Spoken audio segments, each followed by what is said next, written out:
My father demanded I let him control my finances, arguing, "I know what's best for you." When I refused, he accused me of disrespect and threatened to sell the family home. I laughed and replied, "It's already in my name." "Nice try. I'm a 36-year-old guy living in Asheville, North Carolina. I want to share a story about my father and how he tried to control my finances, leading to a confrontation that changed our relationship. Growing up, my dad was always strict.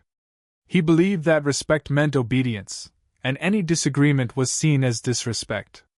My mom passed away when I was 15, and since then, it was just the two of us. Our relationship was distant, filled with silent dinners and lectures about how I should live my life. After high school, I worked multiple jobs to support myself through college. I graduated with a degree in computer science and landed a decent job in a tech firm. Over the years, I climbed the corporate ladder and eventually started my own small IT consultancy. The family home in Asheville was modest but held sentimental value. After my mother's death, my father struggled with the mortgage. When I started earning well, I offered to help. I proposed that I'd pay off the remaining mortgage, and in return, he'd transfer the deed to my name. This way, he could live there rent-free for the rest of his life, and I'd secure the property as an investment. He agreed. We went through the legal process, and the house was officially mine. I continued to let him live there without any financial obligations. A few months ago, during one of our rare visits, he brought up the topic of my finances. "Dad, I've been thinking. You're not getting any younger. You need someone to manage your finances. I know what's best for you." "Me. Appreciate the concern, Dad, but I've got it under control." "Dad, don't be disrespectful. I'm your father." "I demand to see your financial statements." I was taken aback. I tried to explain that I was doing well and didn't need oversight. But he wasn't having it. "Dad, if you don't let me help, I'll sell this house. You'll be out on the streets." That's when I laughed. "Me? Nice try, Dad. But the house is in my name. Remember? You can't sell what you don't own." His face turned red with anger. He stormed out, slamming the door behind him. The next day, I received a barrage of texts and calls from relatives, accusing me of being ungrateful and disrespectful. Apparently, my father had told them I was trying to kick him out of the house. To set the record straight, I sent out a group email detailing the entire situation, including the legal documents proving my ownership of the house.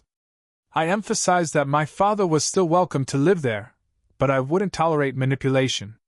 I decided to take it a step further. Since he was so interested in my finances, I thought I'd give him a taste of financial responsibility. I informed him that I'd be setting up a formal rental agreement. He'd pay a nominal rent, say, $100 a month, to cover utilities and maintenance. This way, everything would be documented, and he'd understand the value of financial management. He was livid but had no choice. He signed the agreement, and I used the rent money to set up a maintenance fund for the house. Since then, our relationship has been distant but civil. He pays his rent on time, and I ensure the house is well maintained. The family has backed off, realizing the truth of the situation. I've learned that setting boundaries, even with family, is crucial. Respect is a two-way street, and sometimes you have to stand your ground to protect your peace. So a couple of weeks after the rental agreement was signed, things started getting weird. Dad didn't say much for a while, just did the usual. Watched TV all day, grumbled under his breath, and avoided eye contact. Fine. I figured he needed time to cool off. But then strange little things started happening. The Wi-Fi password changed. I thought it was a glitch and reset it.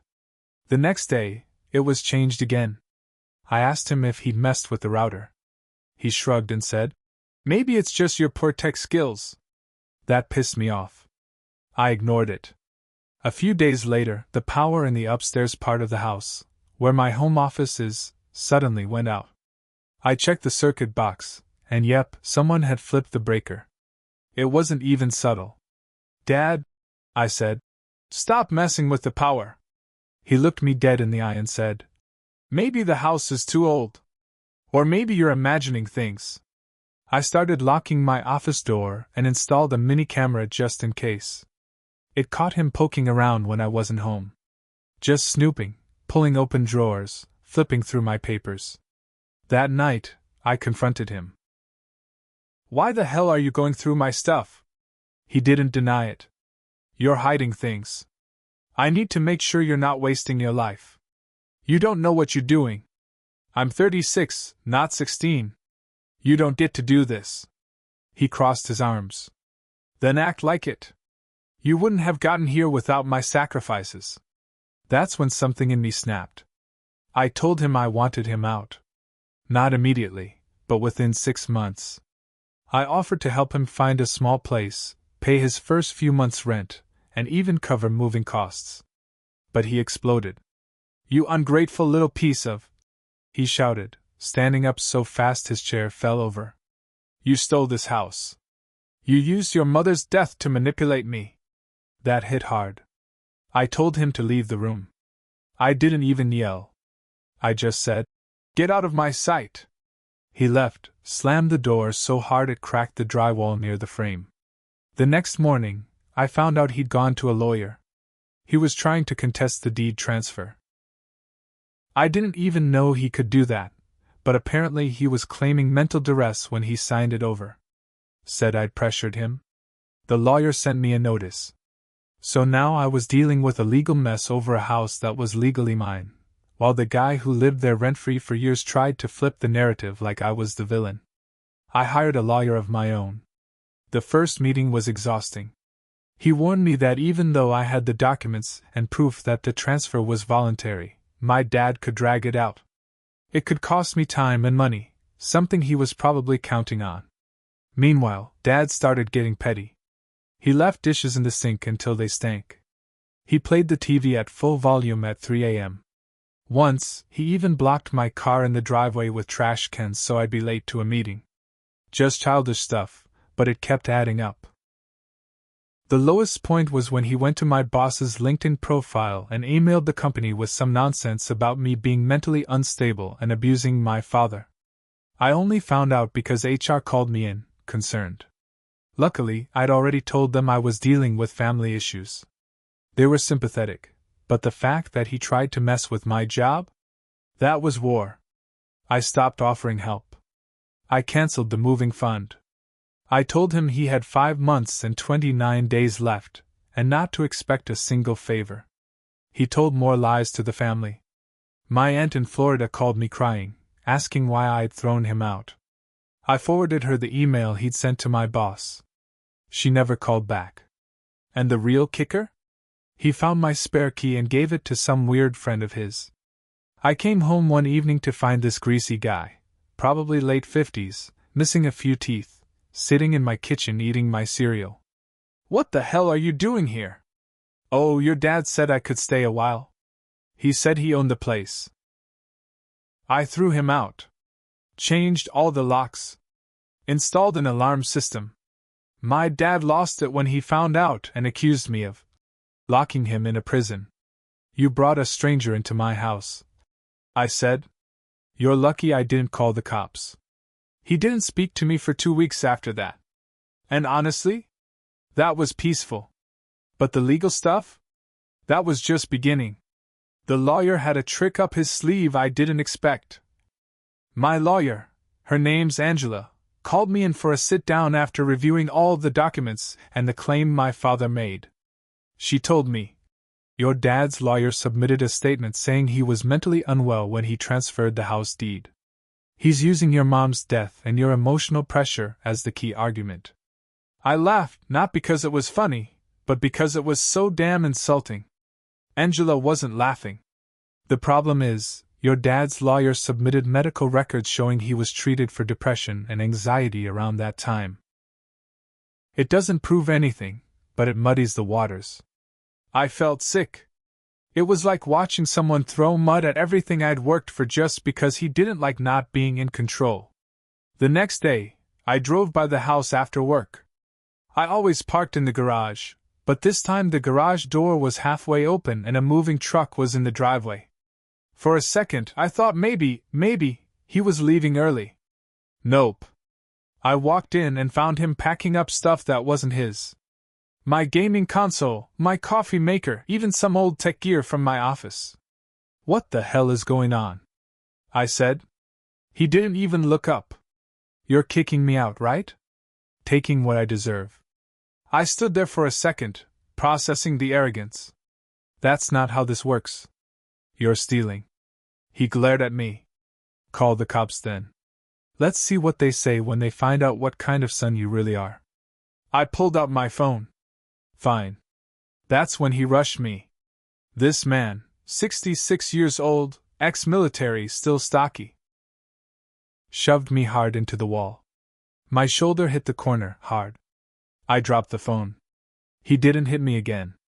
Just stood over me breathing heavy. You don't scare me, he said. You never did. I didn't even say anything back. I just got up, walked out, and called the police from the front yard. They showed up 20 minutes later. He tried to play the victim card, saying I came at him first. But the body cam caught the scratch on my neck, and the officers noticed my belongings boxed up in his truck. It didn't go how he wanted. They didn't arrest him, but they made it real clear. You touch him again, you're getting hauled in. That night I installed a second camera system. I also filed for a restraining order, not to kick him out, just to put something legal in place that documented everything. My lawyer agreed it would help our case if he kept acting out. But the next twist? That came from the bank. I got a letter saying someone had tried to access my business account. Someone failed the security questions but had enough info to make it concerning. I put two and two together. My father had gone through my locked drawer that day he snooped around. I kept old tax documents and bank paperwork there. I'd moved the important stuff online months ago, but some of it was still there, physical copies. The bank flagged the attempt. They recommended I change all my credentials. I went full lockdown mode, new passwords, froze my credit, alerts on everything. The sick part? It felt like I was living with an enemy, not a parent. A week later, I started getting anonymous tips at my consulting firm's email. Stuff like, your employee is a fraud, check his tax records, he's using illegal software. All untraceable, all nonsense. But it was enough to make me furious. I had IT trace the IP addresses. Guess where one of them pinged from? Yup. The house. That was the final straw. I went to my lawyer and said, let's go nuclear. I want him out. Now. Angela filed a formal eviction notice. We gave him 30 days. I'd already set aside the money to help him move before, but that offer was off the table now. When the notice hit his door, he didn't say anything to me. Not a word. But I knew something was coming. He wouldn't take this quietly. And sure enough, he made his move in the most insane, dramatic way possible. He claimed elder abuse. He called Adult Protective Services. Told them I was emotionally abusive, denied him food, shut off the heat, and was trying to take his home away. So APS showed up. At my house. I let them in, explained everything calmly, showed them the cameras, the rent agreement, the emails, even the restraining order. They saw the boxes of my missing stuff still unopened in the garage. One of them just shook her head. They left, but he wasn't done. He posted on Facebook. Public. Tagged family members. Claimed I was leaving him homeless and that I tricked him out of his inheritance. My cousin from Chicago messaged me asking, is any of this true? I forwarded her the deed, screenshots, and some of the APS case notes. She replied with, holy crap. The part that still haunts me isn't the lies or the betrayal. It's realizing how far he'd go just to be in control again. That he'd rather burn the house down, figuratively or literally, than admit he couldn't tell me what to do anymore. The court hearing for the eviction is in 2 weeks. He's lawyered up again. Says he's fighting it. To the last breath. And me? I'm tired. But I'm not backing down. The hearing was set for a Thursday morning, 9 a.m., in the Buncombe County Courthouse. I barely slept the night before. The weight of years, of control, of silence, of pretending, sat heavy on my chest. I walked into the courtroom not just to win the house back, but to take back every inch of myself he'd claimed without permission. He showed up in a worn-out suit, the same one he wore at my college graduation. He even brought a Bible. The theatrics were thick. His lawyer, some slick guy from Charlotte, stood up first, painting my dad as a poor, aging man bullied by his ungrateful son. He described me as calculating, emotionally distant, and said I'd tricked an old man out of his legacy. When it was my turn, my lawyer laid out every fact, every paper. The deed, the agreement, the emails. Then she played the camera footage of him tearing up my office, going through drawers, yelling in my face. When the clips showed him shoving me, the courtroom went dead quiet. I looked across the room and saw my dad watching it too, his jaw tight, fingers trembling against the bench. But the biggest moment came when Angela, my lawyer, brought up the fake reports to my company, the Facebook lies, and the APS investigation that found nothing. She ended with one sentence. This man didn't just try to ruin his son's finances. He tried to ruin his life. The judge looked over his glasses and spoke slowly, carefully. In 30 years, I've seen a lot of family drama. But this is something else. You, sir, he pointed to my father, have misused the court, harassed your son, and manipulated the truth at every turn. He ruled in my favor. Full eviction. 30 days to vacate. And because of the false elder abuse report and attempted financial sabotage, he ordered my father to pay my legal fees. I didn't look at him when we walked out. I couldn't. But I wasn't done. I had kept quiet for years about the verbal abuse I'd dealt with growing up. All the times he'd called me useless, soft, a burden. The emotional scars I wore like invisible bruises. So I told my story, publicly. I wrote a post. Not here. On Facebook. With documents, proof, screenshots. I named everything he'd done, every stunt he pulled. I tagged the family. I didn't do it for revenge, but for truth. And yes, maybe a little for justice. The silence was immediate. Then came the messages. From cousins, aunts, even an old neighbor. Some apologized. Some were stunned. Some said, "We always suspected something was off." He never responded. Not once. 30 days later, he was gone. Left behind a pile of trash in the garage, a broken chair, and a torn picture of my mom. That hurt most. He left her memory behind like it was nothing. A few months passed.